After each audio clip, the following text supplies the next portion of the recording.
लग्नानंतर बहुतेक सगळ्याच मुली हेच करतात. कोणाच्या सांगण्यावरून नाही, कोणाच्या दबावाखाली नाही, तर अगदी नकळत, हळूहळू आणि आपोआप. मला आजही आठवतं, लग्नाआधीचं ते माझं छोटंसं जग. जिथे सूर्य फक्त माझ्यासाठी उगवायचा आणि चांदण्या फक्त माझ्याशीच गप्पा मारायच्या. तेव्हा माझं सगळं आयुष्य फक्त आणि फक्त मी या शब्दाभोवती फिरत होतं. मला काय हवंय? मला काय आवडतं? मला कुठे फिरायला जायचंय? हेच प्रश्न माझ्या दिवसाची सुरुवात आणि शेवट असायचे. आरशासमोर उभं राहून स्वतःच्या डोळ्यांत बघताना एक वेगळीच चमक असायची. पण लग्न झालं आणि ते मी नावाचं पाखरू एका मोठ्या आकाशात झेपावलं, जिथे मी कधी आपण मध्ये मिसळून गेलं हे मला स्वतःला सुद्धा कळलं नाही. सुरुवातीला सगळं कसं नवीन आणि स्वप्नवत वाटतं. नव्या घराच्या भिंती, नव्या माणसांची नावं आणि त्या नात्यांची गुंफण. पण ह्या सगळ्यात आपण स्वतःला थोडं थोडं मागे सोडत जातो. मला जे आवडायचं ते आता हळूहळू कालबाह्य होऊ लागलंय. नवऱ्याच्या सवयी, त्याच्या आवडी, त्याचे मित्रमैत्रिणी, हे सगळं आता माझ्या आयुष्याचा अविभाज्य भाग बनलंय. आता चहा करताना साखरेचं प्रमाण माझ्या जिभेनुसार नसतं, तर त्याला कसं आवडतं यावर ठरतं. भाजीमध्ये तिखट किती टाकायचं हे सासूबाईंच्या आवडीवर ठरतं. आणि गंमत म्हणजे या बदलाची मला आता सवय झाली आहे. आता माझं म्हणणं खूप कमी झालंय आणि आपलं म्हणणं इतकं वाढलंय की कधी कधी मला स्वतःची खरी ओळखच विसरायला होतं. कधी कधी तर असं होतं की आई वडील, बहीण किंवा आपली जीवाभावाची मैत्रीण यांच्यासाठी फोन करायचंही विसरून जाते मी. कामाच्या व्यापात, घरच्या जबाबदाऱ्यांत आणि नाती जपण्याच्या नादात दिवस कसा निघून जातो समजतच नाही. रात्री जेव्हा डोकं उशीवर टेकवते तेव्हा जाणवतं की अरे, आज आईचा फोन आला होता, पण मला उचलताच आला नाही. मग वाटतं उद्या नक्की फोन करेन. पण तो उद्या येईपर्यंत पुन्हा संसाराचं चक्र सुरू झालेलं असतं. माझ्या छंदांचं तर विचारूच नका. एकेकाळी माझ्या हातात नेहमी रंगाचा ब्रश असायचा. पांढऱ्या कागदावर रंग सांडताना मला जो आनंद मिळायचा तो जगात कुठेच नसायचा.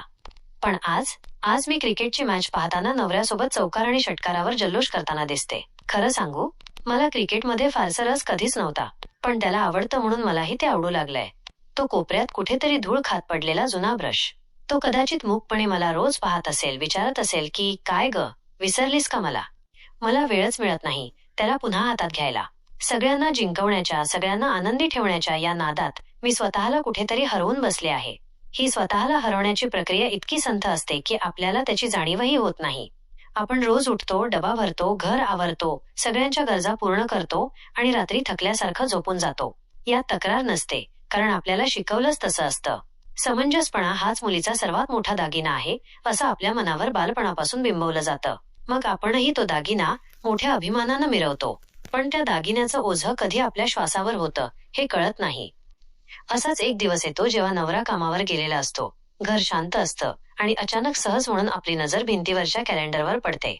आपण तारीख पाहतो आणि काळजात लख्ख होतं. डोळ्यांसमोर आईचा चेहरा येतो आणि आपण स्वतःलाच विचारतो, आज किती तारीख आहे?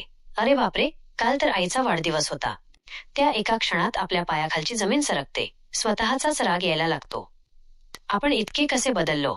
आपण इतके कसे हरवून गेलो की ज्या आईने आपल्याला जन्म दिला तिचा वाढदिवस आपल्याला आठवू नये? मनात एक प्रचंड गुन्हेगारीची भावना दाटून येते.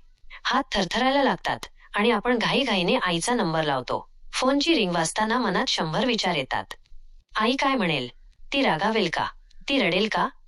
पण पलीकडून जेव्हा आईचा तोच शांत, मायाळू आवाज येतो, काय ग बाळ, काय म्हणतेस? तेव्हा मात्र डोळ्यांतलं पाणी रोखणं अशक्य होतं. आपण तिला काहीच सांगू शकत नाही, फक्त हुंदका ऐकू जातो. आईला सगळं समजतं. तिला विचारण्याची गरज नसते की काय झालंय. ती आपल्याला शांत करते आणि जे सांगते ते ऐकून आपलं आयुष्यच बदलून जातं. ती म्हणते, बाळा, चहा गोड होण्यासाठी साखरेला दुधात विरघळावंच लागतं. नवे नाते जोडताना जुन्या धाग्याला थोडंसं सैल सोडावंच लागतं. आईचे हे शब्द म्हणजे केवळ शब्द नसतात. ते एका पिढीने दुसऱ्या पिढीला दिलेला मंत्र असतो. आपल्याला वाटतं की आपणच स्वतःला विसरत आहोत, पण आईला माहित असतं की तिनेही हेच केलं होतं. तिनेही तिचं मी पण एका संसारात विरघळवलं होतं, जेणेकरून आपलं बालपण गोड होईल. एका मुलीच्या आयुष्याची हीच शोकांतिका आणि हेच वैशिष्ट्य आहे. ती दुसऱ्याच्या घरात जाऊन त्या घराला आपलंसं करते, पण असं करताना तिला स्वतःची जुनी ओळख कुठेतरी एका पेटीत बंद करून ठेवावी लागते. आईला समजतं की तिची मुलगी दुसऱ्याच्या घरात स्वतःला विसरत आहे आणि मुलीला समजतं की तिच्या आईने हे सगळं तिच्या आधीच अनुभवलं आहे. हे एक न संपणारं वर्तुळ आहे. आपण आपली आई व्हायला लागतो आणि आपली मुलगी कधीतरी आपली जागा घेते. लग्नानंतर मुली दुसऱ्याच्या सुखात स्वतःचं दुःख विसरतात. हे खरं असलं तरी त्या दुःखातही एक प्रकारचा त्याग आणि समाधान असतं. स्वतःपेक्षा नात्यांना मोठं करणं, स्वतःच्या इच्छेला मुरड घालून घराचा डोलारा सांभाळणं हे केवळ एक स्त्रीच करू शकते. पण हे करत असताना त्या रंगाच्या ब्रशकडेही कधीतरी पाहायला हवं. साखरेने विरघळावं, पण स्वतःचा गोडवा विसरू नये. कारण जर साखरच नसेल तर चहाची ती गोड चव येणारच नाही. म्हणूनच कदाचित लग्नानंतर बहुतेक सगळ्या मुली हेच करतात. स्वतःला हरवून घर शोधतात, स्वतःला विसरून नाती जपतात. आणि जेव्हा कधी त्यांना स्वतःची आठवण येते तेव्हा त्या पुन्हा एकदा आईच्या त्या साखरेच्या उदाहरणाकडे वळतात. हे जग मुलींच्या अशाच हजारो मूक बलिदानांवर उभं आहे.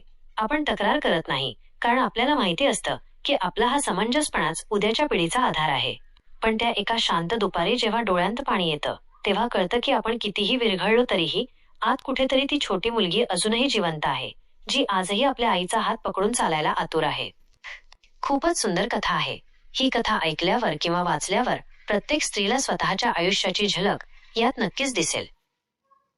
मित्रांनो आणि मैत्रिणींनो, ही कथा केवळ शब्दांची मांडणी नाही, तर आपल्या घरातल्या त्या प्रत्येक स्त्रीची व्यथा आणि माया आहे, जी संसाराच्या गोडव्यासाठी साखरेसारखी स्वतःला विरघळवून घेते.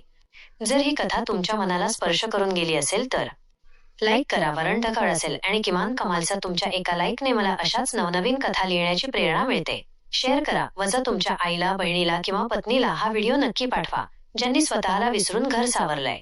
कमेंट करा, वजा तुम्हाला या कथेतील कोणता भाग सर्वात जास्त आवडला, किंवा तुमच्या आयुष्यातला असा एखादा क्षण आम्हाला कमेंटमध्ये नक्की सांगा. सबस्क्राईब करा, वजा हृदयस्पर्शी कथा आणि अपडेट सर्वात आधी मिळवण्यासाठी बेल आयकॉन दाबायला विसरू नका. तुमचं प्रेम आणि पाठिंबा असाच राहू द्या. धन्यवाद.